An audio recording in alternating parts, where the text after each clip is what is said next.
Hitler made mistakes, and with this, I will correct them all. You stole it. Then you stole it. And then I stole it. It's called capitalism. It's been 15 years since the last Indiana Jones movie, but 80-year-old Harrison Ford is back in the Dial of Destiny. Once again, he's fighting Nazis, but this time he brings his goddaughter along on the adventure. She's played by Phoebe Waller-Bridge, and she adds some nice energy, and the action is still a lot of fun. This is actually a pretty good sequel, but nowhere near as good as the original 3 Indiana Jones movies.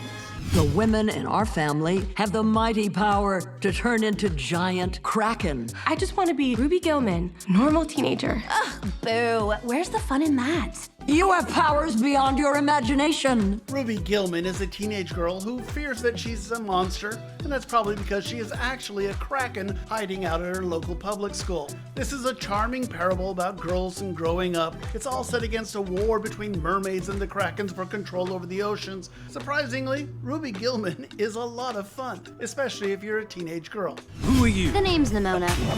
Your sidekick has arrived. I don't need a sidekick. Every villain needs a sidekick. I'm not a villain. This week's best movie is over on Netflix. Well, that is if you're a teenager anyway. Nimona is the story of a knight who's been wrongly accused of killing the queen and how he teams up with a punk rock shape-shifting creature to earn back his honor. It's got great energy, cool visuals, and world building. It's probably not for grandpa, but teens should love this anarchic adventure drama. The world kicks you around sometimes. But together, we can kick it back.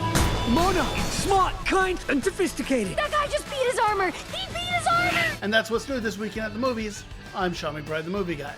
As you can tell, Sean McBride, the movie guy, is stopping by this morning. And we have good movies. Good. Oh Yeah. my gosh, I love to hear that. Yeah, well, all these movies, and quite frankly, I would even argue that last week's movies were pretty good too.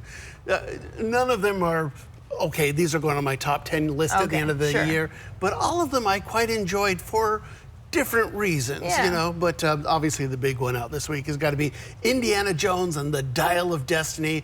It's been 15 years since we last saw an Indiana Jones movie, and Harrison Ford is 80 years old, and so that gave a lot of people pause. He was 79 when he filmed this, could this older guy make this movie? And particularly since Steven Spielberg's not directing this one either. And the answer is yes. I think with the exception of some of the action sequences, obviously he can't do some of that stuff. He's going to actually hurt himself. So they have to go towards special effects or stuntmen, and they do some, they put computer graphics to put his face on someone else's body. I think that mostly works. There's an early moment where the first sequence is set back in World War II, so he's got to be about 40 in this thing. And the computer graphics are good enough that it's like, oh, look, that is the old Harrison Ford. That's very cool. But there are moments when the face doesn't quite match the words coming out, where some of the backgrounds are weird. I will argue there's a series with eels, and the eels don't look really very real. So it's very much a hit and miss effect. But here's the thing. That film series carries so much nostalgia that when he puts on that, that leather jacket and the fedora and grabs his bullwhip, and we hear that, that John Williams dun-da-da-da classic score, jingle, yep. It just makes me so happy. I think that, like I said, I think the plot is a little silly. The plots on all of these movies are a little silly, and it's really just a series of escapes and action films and chases and whatnot. And I think that stuff all works pretty well. I think they're not all great action moments. They don't quite live up to the level that we got in the first and the third one. But I think this is pretty good. People are asking me, please rank this among the top 5. And I will say that, no, there are only 4 movies because I refuse to acknowledge Indiana Jones and the Kingdom of the Crystal Skull. So there are only 4 movies. But this one, I think, ranks up there pretty close to Temple of Doom, which is the second one. It's never going to be as good as the first or the third, Raiders of the Lost Ark.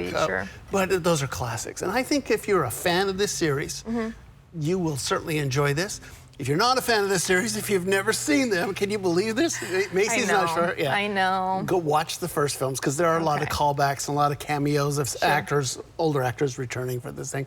And he's got some nice sidekicks in this one too. So I think Phoebe Waller-Bridge comes in, and they wisely put her in because she brings some youthful energy. She can pick up on the daring do that when he can't quite do the things she's doing. she's chasing after the airplane on a motorcycle to jump on into the, it's one of those things where it's like, I wonder if they were trying to set her up as the new Indiana Jones. Oh. I'm not sure that works, but I would certainly watch a sequel to see if it does, where she's leading it. So kind of interesting concept. I do have to ask, with all the graphics you talked about, the face and the eels, do you think that someone, let's say like me, who would I notice if I was going to the movie and watching it? I think there are a couple of moments that just kind of shook me, but but no, I think casual viewers will be absolutely fine with this. So, okay. And a lot of people, I can imagine a lot of dads want to take their kids. I can imagine a lot of parents wanting to watch the first 3 movies, only 3, not 4, and then going to see this one, having a grand time at the movies. Don't waste your time with the 4th one, not to worry there. And that's going to be in theaters, which I feel like almost have to, that's one of those ones you have to watch in theaters for it to, although the sound, the action. You probably can't see the bad computer graphics on your home screen. That's true. It's small enough that, it might be hidden in the background there. Next movie that we got coming? This is one I was really surprised how much I enjoyed it. It's Ruby Gillman, Teenage Kraken. And I don't know why. Look, it's a story of a young girl. She's in high school and she's got a secret. The secret is that she's actually a sea monster. She's a part of a Kraken family. And her mom is always telling her, don't go in the water. Well, of course, she goes in the water. She turns into an 80-foot monster. Wow. And, and look, it's a story about a 12-year-old girl worried about literally her body changing. So it's a parable. But I think it's filled with really sweet characters, nice voice performances. I think, it's interesting, there's a sub-story about, the Krakens and the mermaids have been at war for years over control of the sea. I don't care about any of that. But it's, like I said, it's the story of a girl just trying to fit in, trying to, get the boy she's tutoring to ask her out to a date. That's Jabuki M. White playing that boy. I think it ties into particularly preteen girls, some of their fears. I thought it was really sweet. It appealed to the inner 12-year-old girl in me, apparently. So, no, I quite enjoyed it. Like the animation, I thought it was fun. Hey, it reminds me of, of course, I can't think of the name right now, but when I was a child, watched a movie with a girl who was secretly a mermaid, so she couldn't get... Aquamarine. That's what it is. Okay, yes, Aquamarine. That kind of gives me similar feel there with that. And I like that movie, too, because it also appealed to the 12-year-old girl in me. Absolutely. And then the last one that is coming out this week? This one's on home streaming. This is Nimona. And this one also appeals to the teenager, but perhaps a little, it's not sweet-natured, let's put it this way. It's the story of, he's a knight. It's set in this world that is kind of a retro future world. So it's a medieval world with knights and, castles and kings and queens, but they also have laser guns and they eat breakfast tacos and things like that. So it's kind of a weird amalgam of 2 different words here. The guy is a kid. He's an orphan. He grows up. He's invited to become the newest knight, and a lot of people are saying, no, knights should be of noble blood. This guy's not noble blood. And when he is finally knighted, something happens and the queen is assassinated. So they're blaming him. He goes on the run. And this shape-shifting character who just sees him as public enemy #1, so she wants to be his bad guy, supervillain sidekick. And she's so much fun. It is, it's got great animation. It's got wonderful, storylines. It is very much about that moment in your teenager life when your hormones are roiling and you just want to break stuff, And so there's a fun moment. They're trying to sneak out of the castle, and he's sneaking from pillar to pillar, and she's just literally walking by and knocking everything over, making as much noise as possible. I will say it has a little bit of queer coding to it.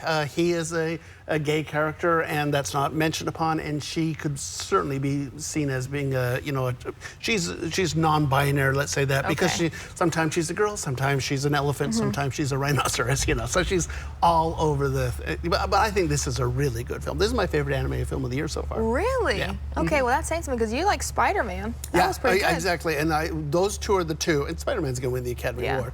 But this one, I think, was just the one that I thought, oh, this is really cool. So that one's on Netflix? On Netflix, yeah. You can kind of tell with all the signs there. So the other 2 theaters? The 2 we didn't talk about last week because I was on vacation. But I guess really quick. quickly we can say, look, no hard feelings.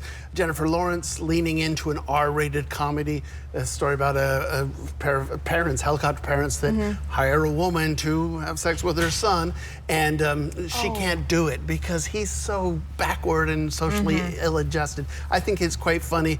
It's very R-rated, but I do think I liked it, and I like that it turns into a sweet comedy by the end, so that's pretty cool. And the other one is Asteroid City, and if you're a fan of Wes Anderson, this is perhaps the most Wes Anderson movie yet.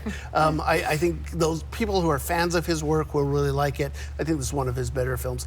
I'm not a huge fan of his. I find his movies to be a little twee. I don't get the emotional stuff going on in them. They're kind of detached, but I love his visuals. I think he's a fun filmmaker. I think this is pretty good, actually. So. Okay, so plenty of options this weekend for you if you need to escape the heat. Good way to do it. Of course, as always, thank you, Sean, for joining us, and happy early birthday. Thank you. Still to come this morning, we'll check in with Chad. He'll get you a look at your extended forecast.